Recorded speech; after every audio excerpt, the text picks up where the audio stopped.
Welcome back to another 90 Day Fiancé recap. Let's talk about Happily Ever After Season 9, Episode 8. Let's start with Darcey and Georgi. So Darcey and Georgi are going to meet his parents. Remember, it's Georgi's very first time seeing his parents in 13 years, and this is Darcey's first time ever meeting his parents. So the first impression is going to be very important, especially considering his parents are very traditional and conservative. And Georgi has warned her many times, like a million times, you have to cover up, dress conservatively, please. So she narrowed down her wardrobe to 2 outfits. There's a cream colored one and a black one. Cream one is what she should have worn. It was a very nice silky blouse with matching silk trousers. I thought it was stylish and classy at the same time, but she doesn't feel great in it because she was heavier when she bought the set and she lost a little bit of weight since, so it doesn't really fit her right. It is a little bit too big, a little loose, and in her words, she feels very dumpy in it. Feel a little dumpy, but you know, I'm happy I feel skinnier now. It's just, it's not fitting the way that I thought it would. Haven't tried it on in a while. Now I get what she's saying, but she still should have worn that. So Darcey's looking in the mirror and she's saying a whole bunch of nonsense, okay? She's talking to herself, saying this fashion monologue as to why she doesn't like the outfit. And look at Georgi. He looks exhausted. He can't listen to another word that comes out of Darcey's mouth. You know, Georgi, I was heavier when I bought this, so this feels a little dumpy. Let me try this black outfit. It's classy and it's fitted, and all I have to do is blah, blah, blah, blah, blah, blah, blah, blah, blah, blah, blah, blah, blah. I mean, she goes on, and Georgi's like, Darcey, hurry up. We don't want to be late. Okay, Georgi, I'm putting on the black one right now. So she goes into the bathroom, puts on the black outfit, except it isn't an outfit because there are no pants. She's missing the bottom part of the outfit. But why? It's a top that's covered up, no cleavage, so she understood the assignment there. But on the bottom, she's wearing booty shorts. And just because she's wearing a long jacket on top, she thinks it's okay. I feel covered up enough and I feel stylish. I feel like it's classy, it's fashionable, and it's me. Don't care, don't care, don't care. It's fashionable. Still don't care. I don't care. This outfit, in my opinion, is so inappropriate after everything Georgi has told her. But she justifies it in her head. And Georgi doesn't want to argue anymore, especially right before seeing his parents. So he just doesn't say anything. He gives up. He's like, okay, whatever. She looks in the mirror again. This is classy, this is conservative, but still snatched at the same time. Yes, Darcey, that's exactly what my parents wanted, to make sure I find a snatched woman. Snatched and smooth and sleek. That's what my parents worry about always. That's the first thing they told me. Georgi, Why I'm snatch 50, a girl? relax. Okay, that was kind of funny. Well, it's time to go. They pack all of Darcey's 12 suitcases and head to his parents. As Georgi's driving, Darcey decides to crack open a window and spray her hairspray all over her hair.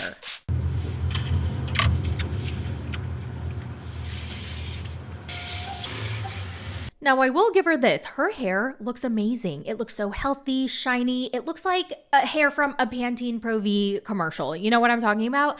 Remember when she had really bad hair? It was so dry and it was so...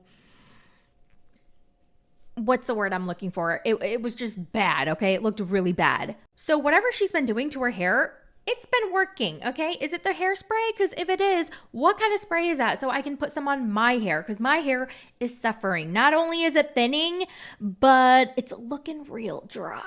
So I could use some of that spray. So anyway, she starts spraying her hair.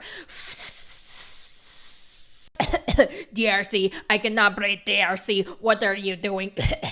Sorry, I need to shine my hair. Okay. I'm putting shine spray in my hair because it's raining. I cannot breathe. Roll the window, I'm I freezing. cannot breathe. Like, come on. They finally get to his parents' house. He parks the car. They get out of the car. And oops, a button from Darcey's long jacket pops off. And that's a problem because that jacket was supposed to cover most of her bare legs. Really? Oh, the button broke. I knew something was gonna break. Perfect. Super. So she pulls out this ginormous white fur coat that says Chanel. And she's gonna wear it inside. Darcey, you're gonna look ridiculous. Everybody's gonna be in their normal clothes and you're gonna be in this big fur coat. It's okay, Georgie. My coat is Chanel, and I know how to act demure, classy. It's not like I'm gonna sit down with my legs spread open. Whatever. So they walk in, they see his parents, they all hug each other and they cry. It was a very sweet moment, all while Darcey is holding onto her coat for dear life so she doesn't expose her coochie coo. They all go inside, Darcey gets a tour of the house, and they sit to look at Georgie's childhood photos. And then there's a picture of him when he was younger with an older woman, and I guess it was his teacher. Oh, so you always had a thing for older women, huh? Darcey, my parents want to know why you look so naked. Oh, my button fell off. Otherwise, my jacket would have covered my legs. Georgie's mom offers to sew it back on for her so that she's not naked anymore. Запазих tylko. Запазил го. Ще го зашием. Yeah, my mom can sew it. Aw, you're And so sweet. she can teach you how to do it. Yeah. Now, as she's sewing, Darcey decides to tell her about her problems with Georgie, that he's not communicating with her and it's causing marital issues. Oh, I'll talk to him and encourage him to communicate with you more. Merci, thank you. We will advise him to solve the problems together, be talkative, and help each other. Yeah. Thank you, merci. By the way, why does she keep saying merci to them? That's French. Meanwhile, Georgie's outside with his dad talking about Darcey going through menopause. Преди няколко дни беше казала, че май в менопауза и има такива флаш, hot flash. И много приятно. Now it's dinner time and his mom tells Georgie, so Darcey and I spoke earlier and she told me that you guys are having communication problems. You should communicate with your wife more. And Georgie's like, why the hell did she tell you that? so he translates this to Darcey and then she adds on to this and she's like, Yeah, I just want to know what my husband is going through. I just want to know about his life, He's my husband. I want to communicate. Just want to know what's going on with you more, like you're my husband. like she starts crying and Georgie looks so annoyed. This is the first time he's seeing his parents in 13 years. Remember how he said he doesn't tell his parents any of his problems or his feelings because he does not want them to worry. He wants them to think everything's fine because he does not want to stress them out. But here's Darcey airing out all their problems, and on top of that, she starts crying in the middle of dinner, making his parents feel very stressed, very worried, very anxious. Basically everything that he didn't want them to feel. Why crying? No, I'm saying also have issue myself because also it's like Спокойно, говори спокойно. I don't want crying. Let me feel, please. So now his mom feels like she has to make things better. Like, why is his daughter-in-law crying? Oh no. So she scrambles and she's like, oh, Darcey, Georgie obviously loves you so much. If he didn't love you, he would never bring you here to introduce you to us. Yes, I know. Abobate. Okay, Georgie, yes, abobate. Darcey, my parents said that I love you, obviously. Yes, Georgie, I know. Obviously, I love you very much, or else I wouldn't have. Yes, Georgie, I know. Oh my God, let the man speak. Can she ever just let him speak? Yes, I know. I can understand. Those are my I girlfriends understand. that bring to my family. Yes. And that's why Yes. she thinks I love you so much. That was messy, but you want to know what used to be messier? The money I used to spend on ordering coffee. Because I prefer my coffee iced, more specifically cold brew.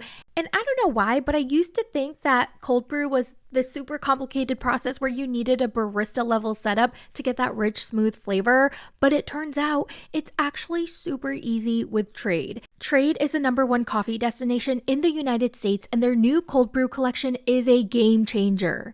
They work with top roasters across the country and deliver beans roasted specifically for cold brew. Plus, they'll grind it for you, so all you have to do is scoop it into a pitcher, add water, stick it in the fridge overnight, and boom! Wake up to cold brew that definitely tastes better than what I was paying $6 a cup for. I chose Perk's Thunder Lips and I put half of the recommended amount just because I personally like it light, but you can definitely add more for a richer, bolder taste. It is so smooth and so delicious. This roast in particular has flavors of dark chocolate, roasted nuts, and just a little hint of fruit. For a limited time, Trade is giving 50% off a month of cold brew. That's around 60 cups of cold brew for 50% off when you go to drinktrade.com/mythoughts. Link is down below. Again, it's drinktrade.com/mythoughts to get 50% off 1 month of cold brew. Give it a try and let me know how you like it. And thank you, Trey, for sponsoring this video. All right, let's move on to Tiger Lily and Anna.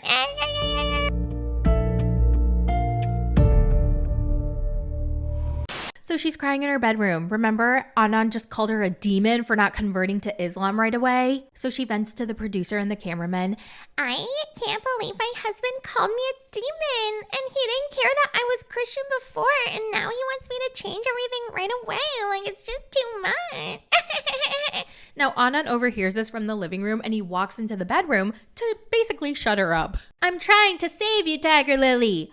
But I can't deal with all the inconsistencies, baby. You tell me one thing, and then you tell me the opposite a day later. He rolls his eyes. All you women complain about the same thing. You women all think the same. You guys all share a brain, a very small brain. Always like this. All the wives and women's conversation, it's like same. All of you like same mind. Same. Wow.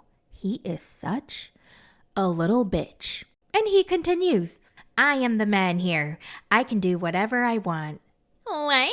So you just tell me what I want to hear? Yeah, I tell you whatever you want to hear. So how can I trust you then? You mention trust one more time and I will make a big problem now. Mention that another time about trust, I will make a bigger problem now. Do you not see the inconsistencies? Mention that again. Telling Trust, me about one the thing? trust. What the fork? What is wrong with him? So then she keeps crying. I don't understand what is happening right now. And I don't know what took over him. Maybe he really wanted to shut her up for good. So he jumps on the bed and he tries to make her feel better. He tells her words of encouragement like, be positive, stop being so small-minded. You need to be a good woman, be a good wife, be a good mother. Okay, now you're a mother of 3, so shut up. She doesn't really say anything, so he pulls her close, gives her a little hug, and apologizes for calling her a demon. Tiger Lily, you are an angel. You just have a little thing that you need to change about yourself, like becoming a Muslim, and then you'll be perfect. Well, it's the morning of Zayn's birth, and I guess things are back to normal between them because they're laughing and cracking jokes again. I have a beautiful husband, a handsome man. Husband now with a suit. He's 23 going on 63. Moving on to Jasmine and Gino. So Jasmine and Matt are working out at the gym. They talk about Dana's birthday party and how she feels so bad about the way she acted towards Natalie. She only went off of what Gino told her, and it turns out that Gino lied to both her and Natalie. And Matt's like, yeah, he's way too old to be playing stupid games. That man is old. He's at the end of his life. We're too old to be playing this game. He's at the end of his life. I don't know why he's wasting his time. 5 more years, he's gonna be wearing Depends, eating applesauce. Bro, shut up with your stupid age jokes. Okay, you're gonna be there in 20 years. Does that mean your life is over too when you're 55, 65, 75? No. Shut up! Well, Jasmine realizes that their marriage really is over and she's ready to move on. She's done. And Matt's happy to hear those words. He's finally one step closer to having Jasmine all to himself. Matt, what am I supposed to do? Should I go back to Panama permanently? No, absolutely not. I'm gonna help you figure this out. I don't want to see Jasmine go back to Panama. I want to see her here with me. Yeah, that's nice and all, but did y'all forget that Jasmine has, 2 kids back in Panama? Like, did we forget this? Yeah, I think she should go back to where her kids are. You know, now that she and Gino are broken up, right? Or they're gonna get a divorce or whatever. The only thing keeping her in America was when she was married to Gino and they were working on getting her kids to America. But now that Gino and her are over, shouldn't she go back to Panama where her kids are? Like, wouldn't that be the next logical step? I don't understand what is going on. Why are they not mentioning her kids? I'm so confused. I know things can be edited out for sure. But the fact that she was like, what am I supposed to do? Just go back to Panama permanently? And he's like, no, we're going to figure this out. What are you going to figure out?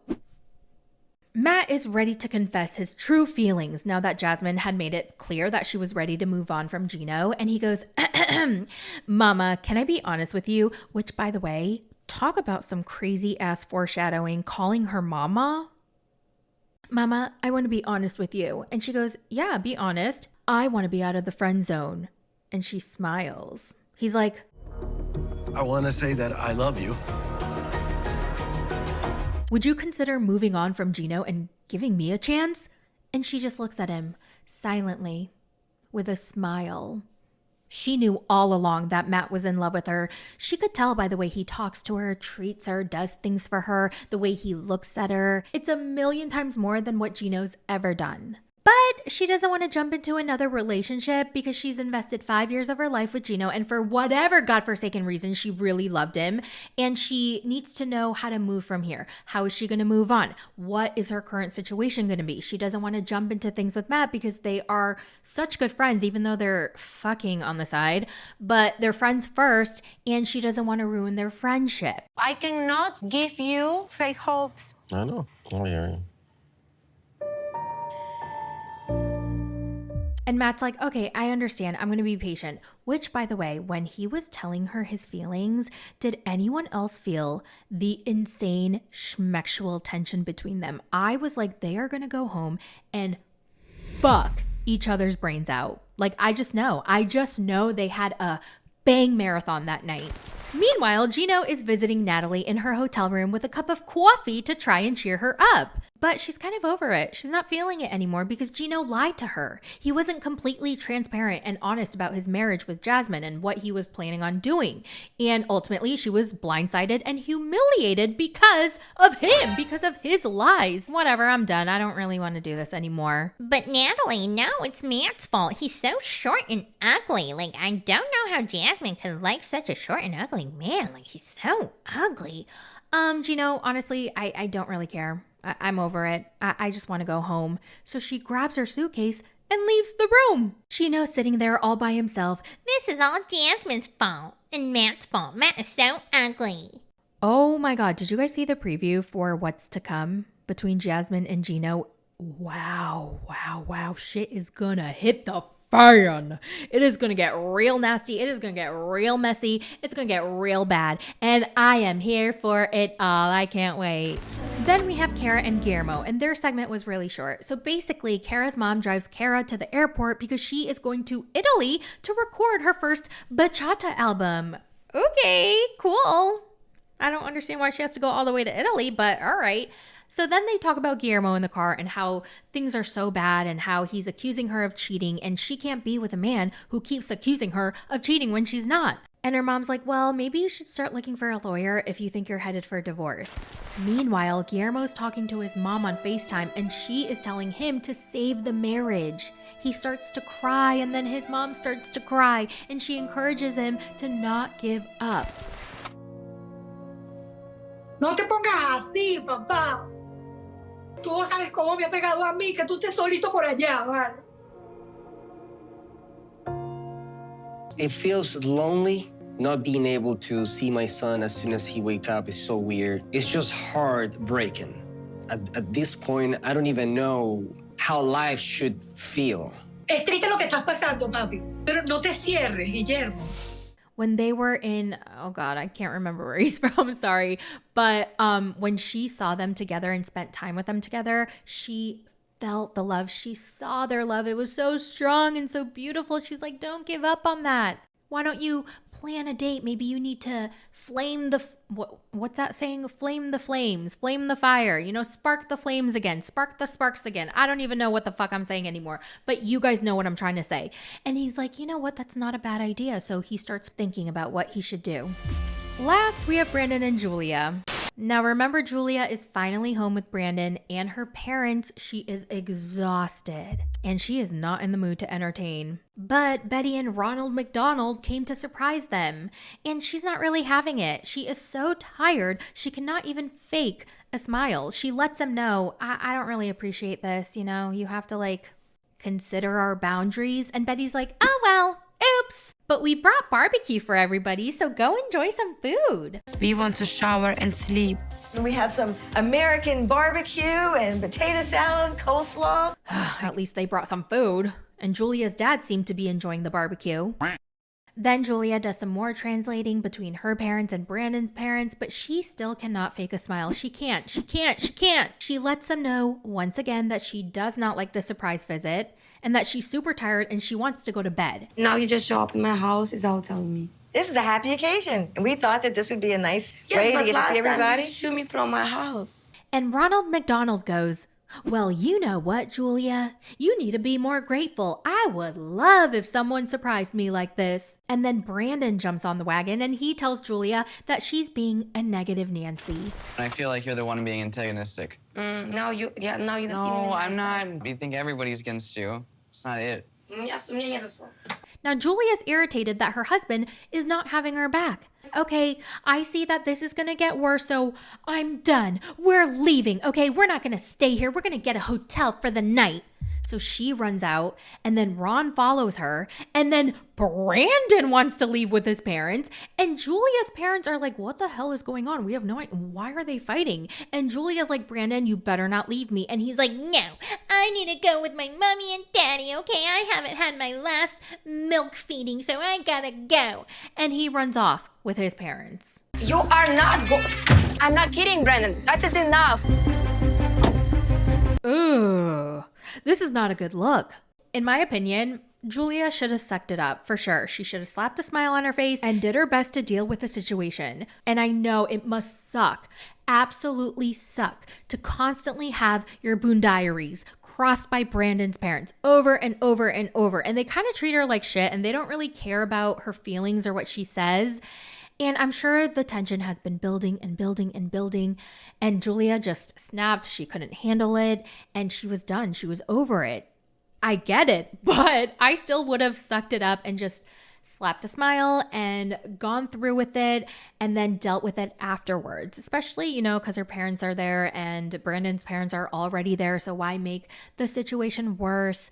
And Brandon, he should definitely not have left with his parents. He is a bitch ass baby. Well, that's it for the recap of 90 Day Fiancé Happily Ever After Season 9, Episode 8. What did you guys think of this episode? Let me know all your thoughts in the comments, and I will talk to you in the next one. Bye!